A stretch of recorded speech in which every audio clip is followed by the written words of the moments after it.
بس والله عايز أسأل جمهور الإسماعيلي سؤال، هل النادي الإسماعيلي يعني في ميزة كبيرة تخلّي الأعضاء يتخانقوا مع بعض إن هم يرجعوا في استقالتهم وإن هم يكونوا موجودين في الإسماعيلي؟ هل مثلًا النادي ده فيه كريزة كده أو فيه فاكهة يعني الناس بتتخانق عليه ومش عايزة تسيبه وترحل منه؟ مواضيع كتيرة جدًا هنتكلم فيها في الفيديو ده، وفيديو هيكون دسم جدًا وفيه أخبار أكيد هتهمكم كجمهور للدراويش، ولكن طبعًا قبل ما نبدأ وقبل ما نقول أي حاجة بنفكر حضراتكم إن أنتم تذكروا الله وكمان تصلوا على النبي محمد، ونتمنى إن شاء الله إن هو يكون فيديو مميز، وممكن الفيديو يكون طويل شوية، ولكن زي ما قلت لكم عندنا كام موضوع مهمين جدًا هنتكلم فيهم عن الدراويش، وزي ما حضراتكم متعودين معانا نتمنى إن أنتم تدوسوا لايك للفيديو، وطبعًا أي حد مش مشترك في القناة بنقول له أكيد يشترك فيها، لأن الفترة اللي فاتت الحقيقة القناة المشاهدات بتاعتها مش أحسن حاجة والريتم بتاعنا نزل لتحت، فنتمنى إن الناس تدينا دفعة معنوية وتشجعنا عشان نستمر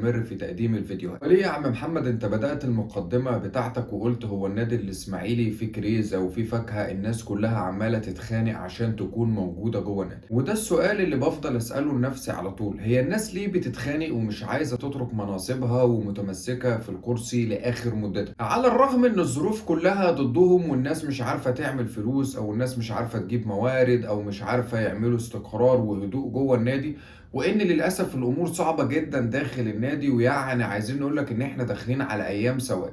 ومع ذلك بتلاقي الناس متمسكين وبتتخانق على الكرسي يعني بكل ما اوتي من قوه. الموضوع ده هنتكلم فيه بشكل مفصل جدا وبشكل دقيق جدا، واكيد اتمنى ان حضرتك تعرف وتتابع معايا للنهايه. لكن خلينا نقول ان النادي الاسماعيلي وتحديدا الفريق الاول خلاص بداوا التحضيرات للعوده بعد التوقف الدولي، وخلينا اقول لك ان المدير الفني عقد اكتر من جلسه مع اللعيبه وحاول يتكلم معاهم على اهميه المرحله اللي جايه، وقد ايه ان احنا في العشر مباريات اللي فاتوا والاداء ما كانش احسن حاجه، وان في اخطاء مستمره وبشكل رخم جدا مع اللعيبه. طبعا شفنا الهدف اللي دخل في سموحه هو نفس الهدف بالكربون اللي دخل فينا في مباراه البنك الاهلي، ويعني المدير الفني اتكلم معاهم وقال ان انتوا كلاعيبه هتكملوا معانا لنهايه الموسم، فانا بطلب منكم ان انتوا تجتهدوا وتلعبوا باصرار وتحاولوا تغيروا الفكره اللي الجمهور اخدها عنكم. فنتمنى ان اللعيبه فعلا تحس بالازمه اللي احنا فيها، اتمنى اللعيبه تحس بالوضع الكارثي اللي النادي فيه. طبعا انا زي ما قلت لكم متفق معاكم ان احنا مش هنلوم على اي لاعب او ننتقد او نهاجم، ولكن بس احنا كل اللي بنطلبه من اللعيبه ان احنا بس نشوف رجوله وحماس جوه الملعب، ما بنقولش فيه فنيات، ما بنقولش فيه خطط، ما بنقولش التزام بمكانك في الملعب، بس حسسني ان انت قلبك على النادي، حسسني ان انت بتجتهد وبتخلص من اول دقيقه لاخر دقيقه. وطبعا مع المباريات الاخيره كلها ملاحظين ان الفريق كله بيلعب شوط واحد بس هو الشوط الاول، وان للاسف الشوط الثاني بيكون بعيد تماما وسيء جدا، فده طبعا خطر جدا ان ازاي فرقه واحده تلعب شوط واحد وبالتالي بيكون ادائك سيء بالنسبه للشوط الثاني. فاتمنى ان اللعيبه تحس بالوضع الصعب اللي فيه، اتمنى ان اللعيبه يعني ده عندنا اخر امل احنا كجمهور حاطينه على اللعيبه، فاتمنى من اللعيبه ان هي ما تخذلش النادي ولا تخذل الجمهور، وان شاء الله باذن الله تكون بدايه قويه وبدايه حقيقيه بعد فتره التوقف.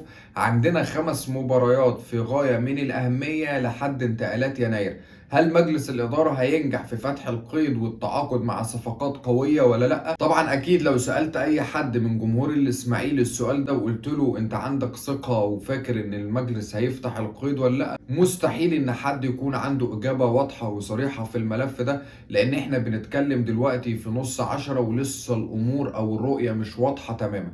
فنأمل إن شاء الله بإذن الله إن بعد التوقف يكون أداء النادي الإسماعيلي أحسن من كده، لأن الوضع سيء جدا. بنتكلم إن الدراويش في المركز ال21 في المركز الأخير في الدوري وبرصيد 4 بونت، وده طبعا كارثة بكل المقاييس داخل النادي الإسماعيلي. أخيرا وأشهد أن لا إله إلا الله، عودة محمد حسن لتدريبات الجماعية للنادي الإسماعيلي.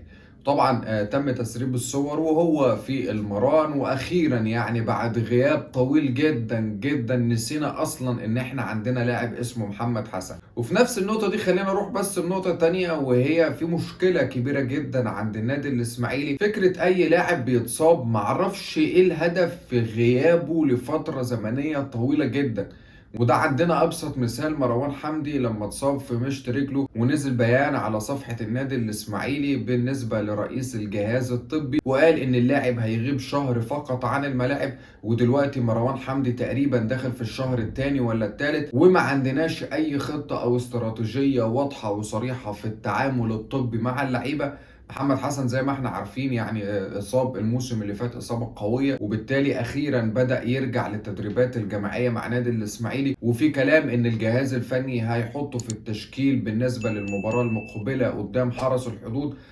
عامة احنا اكيد بنتمنى لمحمد حسن كل التوفيق مع النادي الاسماعيلي، نأمل ان هو يكون اضافة حقيقية وليه بصمة في منطقة وسط الملعب، وان هو يساعد زمايله بقى على التألق مع النادي الاسماعيلي في الفترة اللي جاية. خليني اقول لك ان المدير الفني حاطط في حساباته عودة محمد حسن وان هو هيكون له دور، ولكن الموضوع الاهم والابرز هو محمد حسن ذات نفسه، ان هو لازم ينوي ولازم ان هو يجتهد ويخلص في الملعب، ويعرف قد ايه ان احنا كفرقه محتاجين لكل العناصر اللي موجوده معانا. مفيش اي وقت للتراخي وعدم الالتزام، ولكن في الموضوع ده بنتمنى كل التوفيق لمحمد حسن، وان شاء الله باذن الله تكون بدايته بدايه كويسه وبدايه خير ليه وللنادي، ونتمنى نستفيد من امكانيات محمد حسن، لان لحد دلوقتي محمد حسن ما قدمش اي حاجه تذكر للنادي الاسماعيلي. وهنا ما بنقولش ان هو ما عملش مجهود او ما بيجتهدش، او هي دي امكانيات، ولكن بنتمنى ان هو يدوس على نفسه اكتر من كده، وان شاء الله تكون بدايته بدايه طيبه مع النادي الاسماعيلي، ويقدر النادي الاسماعيلي يستفيد من امكانياته وخدماته في الفتره المقبله. تعالوا نروح لموضوع مهم وممكن يكون بعض من جمهور الاسماعيلي مش اخد باله منه، وهو ان هيتم انتهاء عقد مروان حمدي وخالد النبريسي بنهايه الموسم الحالي، وبالتالي بيحق لهم ان هم يوقعوا مع اي نادي في يناير المقبل.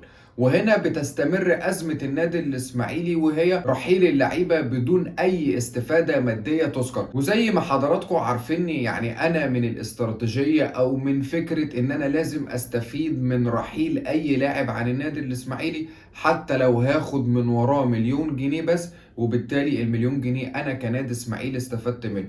وده بيستمر بالنسبة لمسلسل العشوائية اللي بيتم إدارته داخل النادي الإسماعيلي. وهنا مش بخص بالذكر الإدارة الحالية فقط، بتكلم على مدار الإدارات السابقة، إن اللعيبة بتنتهي عقودها والنادي بيفشل في التجديد معاهم، وبالتالي بيرحلوا بشكل مجاني وعدم الاستفادة المالية من رحيل اللعيبة. فطبعا مروان حمدي وخالد النبريسي من اللعيبة المهمة ومن اللعيبة اللي كانت بتشارك مع النادي الإسماعيلي بشكل أساسي في السنوات اللي فاتت، فبالتالي بنقول ان احنا لازم نستفيد ماليا من رحيل اللعيبه، وان احنا ما نفقدهمش بشكل مجاني في نهايه الموسم. خليني اقول لك ان من الموسم اللي فات ان كان في جلسه من المفترض ان الاداره تعقدها مع محمد خطاري ومروان حمدي، ولكن لظروف ما يعني تم تاجيل الجلسه او فتح كلام كده على استحياء، وما كانش في جلسه حقيقيه لتجديد عقد مروان حمدي مع النادي الاسماعيلي. اعتقد ان الفتره اللي جايه ومع دخولنا لشهر يناير هيكون في جلسه بالنسبه لاداره النادي الاسماعيلي مع الثنائي مروان حمدي وخالد النبريسي عشان يتم تجديد عقودهم مع النادي الاسماعيلي. خليني اقول لك بما اني مشجع للاسماعيلي مش هزعل على اي لاعب هيرحل من النادي، واكيد طبعا الظروف الحاليه والظروف الصعبه للنادي الاسماعيلي تخليك ان انت ما تبكيش على اي لاعب او تقول ان اللاعب ده هيفرق معانا، ولكن كل اللي بنتكلم فيه وهو ان اللعيبه دي ما ترحلش بشكل مجاني، وان النادي الاسماعيلي ما يستفدش منهم. واحنا هنا عندنا مشكله قويه جدا جدا في مساله تسويق اللعيبه. انت مثلا لو عندك وكيل لاعبين شاطر ويقدر ان هو يخلص اللعيبه وان هو يسوقهم، اعتقد ان انت مثلا لما تيجي تفكر تبيع مروان حمدي يقدر ان هو يجيبه لك بمبلغ قوي جدا، ويقدر يبيع لك خالد النبريسي بمبلغ قوي ومبلغ ضخم. وطبعا هنا مش بنتكلم على امكانيات اللعيبه، ولكن بتكلم على وكيل لاعبين شاطر يقدر ان هو يتكلم مع اللعيبه ويقنعهم ان هم يدفعوا مبالغ ماليه كبيره. ولكن طبعا الاداره للاسف بتحب ان هي تتصدر المشهد وان هي تبيع كل لعيبه بالنسبه لهم، وهم اللي يكونوا قاعدين على قعده المفاوضات. فنامل ان شاء الله الفتره اللي جايه نشوف هل لو في امكانيه لتجديد عقد الثنائي عشان ما يتمش رحيلهم بشكل مجاني. اعتقد وجهه نظري وده توقع مش معلومه ان اللعيبه اكيد بالظروف الصعبه اللي هم بيعانوها جوه النادي كل لاعب منهم عايز يرحل ويروح اي نادي تاني يكون فيه استقرار فيه هدوء، وطبعا يبعد عن الضغوط الكبيره والرهيبه اللي اللعيبه بتتعرض ليهم. اكيد طبعا يهمني في الموضوع ده اسمع وجهة نظرك في التعليقات تحت. هل شايف ان استمرار مروان حمدي او خالد النبريسي هيكون مفيد للنادي الاسماعيلي ولا؟ كمان في نفس السياق بالنسبة للاعيب النادي الاسماعيلي، ولكن قبل ما اخش في الموضوع بفكرك ان انت تذكر الله وما تنساش تدوس لايك للفيديو، ولو وصلت معايا للنقطة دي اتمنى ان انت تشترك في القناة. روح للاعبنا عبد الكريم مصطفى واللي النادي المصري حطه في حساباته، ويعني في مفاوضات معاه ان هو يتم انتقاله للنادي المصري في يناير المقبل. اعتقد ان هيتم رفض العرض بنسبة 100% لرحيل عبد الكريم مصطفى للنادي المصري. وطبعا في كلام اتقال ان المصري عارض على النادي الاسماعيلي مبلغ 20 مليون جنيه لانتقال اللاعب للنادي المصري، ولكن اداره النادي الاسماعيلي مش هتاخد الريسك في بيع اي لاعب من اللعيبه المهمه والاساسيه في الفتره الحاليه، لان طبعا زي ما حضراتكم عارفين الظروف صعبه جدا وظروف استثنائيه، فبالتالي اداره النادي الاسماعيلي مش هتقدر ان هي تاخد الخطوه دي. ولو ان يعني اداره النادي الاسماعيلي تتوقع تعمل اي حاجه. الموضوع ده بنتمنى من عبد الكريم مصطفى ان هو يركز مع النادي الاسماعيلي. انا على المستوى الشخصي مقتنع تماما بامكانياته وان هو عنده كتير جدا يقدر يقدمه مع الفريق، ولكن يعني زي ما قلت المستوى العام للفريق كله سيء جدا، وان في انحدار في الاداء الحقيقه موجود داخل الفريق، فنامل ان شاء الله ان هو يتالق مع النادي الاسماعيلي في الفتره اللي جايه. قالوا بقى نروح للموضوع الاهم والابرز معانا في الفيديو، وهي الخناقه بين اعضاء اداره النادي الاسماعيلي وفكره انسحابهم ويعني رجوعهم في الاستقاله مره اخرى.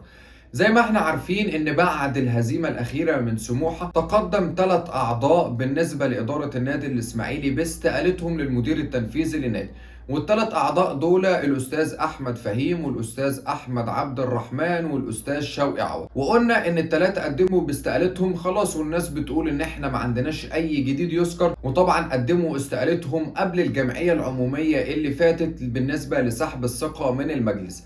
وطبعا بعد فشل الجمعيه العموميه وعدم اكتمال النصاب القانوني، وبالتالي مجلس الاداره هيستمر لنهايه مدته. على طول سريعا رجع شوقي عوض في استقالته، وبالتالي خلاص بقى موجود داخل اداره النادي الاسماعيلي. وطبعا كان يوم الخميس اللي فات كان اخر يوم في مده الاسبوع، وهي المهله القانونيه لاي عضو مجلس اداره حابب ان هو يرجع في استقالته. وزي ما احنا عارفين ان كان يوم الخميس هو يوم عطلة واجازة رسمية، فبالتالي احمد فهيم كان موجود في النادي الاسماعيلي وتحديدا مع المدير التنفيذي، ولكن كان في وقت متأخر عشان يحاول يرجع في استقالته. وبالتالي كانت كل المحاولات فشلت ان هو يرجع، لان خلاص المدة القانونية انتهت. وبناء عليه بعد انتهاء المهلة القانونية اصبح ان في 4 اعضاء فقط داخل النادي الاسماعيلي، وهم نصر ابو الحسن وفرج عمران ومصطفى شلة وشوقي عوض. وبالتالي اصبح 2 خارج المجلس من اللي قدموا استقالتهم، وهم احمد فهيم واحمد عبد الرحمن. وخليني اقول لك عشان حضرتك تبقى عندك معلومة او ملم بالاحداث، مفيش اي انتخابات تكميلية بالنسبة للاعضاء اللي قدموا استقالتهم الا في شهر يوليو 2026، يعني بنتكلم في سنة الا من دلوقتي. وكده النادي الاسماعيلي هيستمر في ادارته 4 اعضاء فقط لا غير.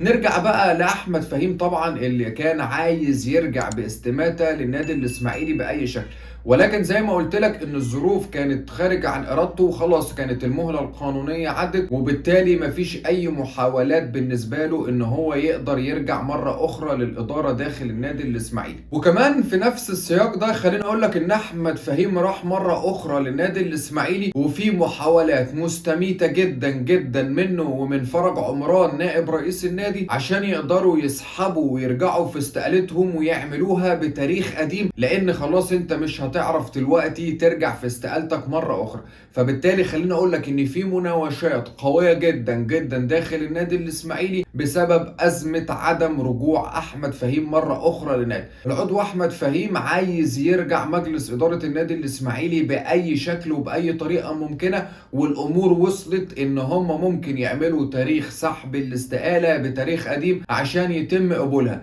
ده اللي احنا هنشوفه بعد قرار الجهة الإدارية الخاصة بوزارة الشباب والرياضة في إسماعيلية، إن هي هتطلع بيان واضح وصريح وتقول مين هم أعضاء مجلس إدارة النادي الإسماعيلي بشكل رسمي. هل محاولات أحمد فهيم هتنجح إن هو يرجع مرة أخرى للنادي الإسماعيلي؟ ده اللي هيبان خلال الساعات القليلة اللي جاية. ومن نفس السياق ده خليني أقول لك يعني الناس اللي رجعت في استقالتها هم رجعوا ليه؟ وإيه الإضافة اللي هيقدروا يعملوها للنادي الإسماعيلي؟ وإيه هي خططهم واستراتيجيتهم تجاه النادي الإسماعيلي؟ هل رجوعهم للنادي هيكون إضافة أو ليهم بصمة مع النادي؟ الحقيقة طبعا النادي الإسماعيلي بيعيش في موقف وفي وضع عبثي جدا جدا، والناس كلها بتتخانق على جثة النادي الإسماعيلي.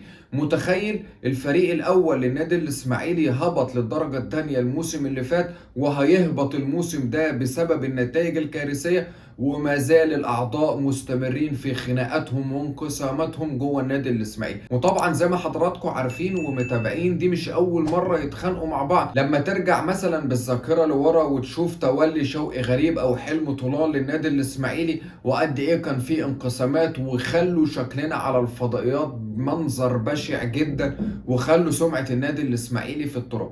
الناس مش مكفيها اللي هم عملوه في النادي، بل مستمرين ان هم عايزين بقى يمحوا على النادي الإسماعيلي يعني ويخلصوا عليه. للأسف النادي الإسماعيلي بيعيش في مرحلة صعبة جدا جدا تحت قيادة الأعضاء اللي موجودين. الناس كلها بتتخانق ومفيش حد بيفكر ازاي هيفتح القيد وازاي يجيب لعيبة جديدة، وان للاسف الموضوع صعب جدا جدا جوه النادي الاسماعيلي. كلنا كجمهور للدراويش بنتمنى ان الفتره اللي جايه تكون فتره كويسه وفتره فيها هدوء واستقرار للنادي الاسماعيلي، ولكن طول ما الاعضاء دول موجودين وبيديروا النادي الظروف هتكون صعبه جدا والظروف هتكون سيئه جدا في وجودهم. نأمل ان شاء الله ان احنا نسمع اخبار كويسه واخبار جيده الفتره اللي جايه. كل امنياتنا بالتوفيق للدراويش، وطبعا اكيد على طول بنطلب من جمهور الدراويش اللي متابعنا يقول لنا وجهة نظركم في التعليقات تحت. نحب ان انتوا تتفاعلوا معانا في الفيديوهات، وما تكتفوش ان انتوا تتفرجوا على الفيديو خلاص، لان طبعا احنا عاملين القناة هنا عشان نتكلم مع بعض ونتناقش في وجهات نظر بعض. واكيد طبعا بيسعدني ان انت تكون مكمل معايا الفيديو للنهاية، واكيد بقى في النهاية ما تنساش تدوس لايك للفيديو. احنا الدراويش، انا الاسماعيلي، انا الفن والحرفنه واللعب البرازيلي من ايام رضا وشحته والعربي وميمي درويش، والدراويش هم الدراويش، الدراويش هم الدراويش.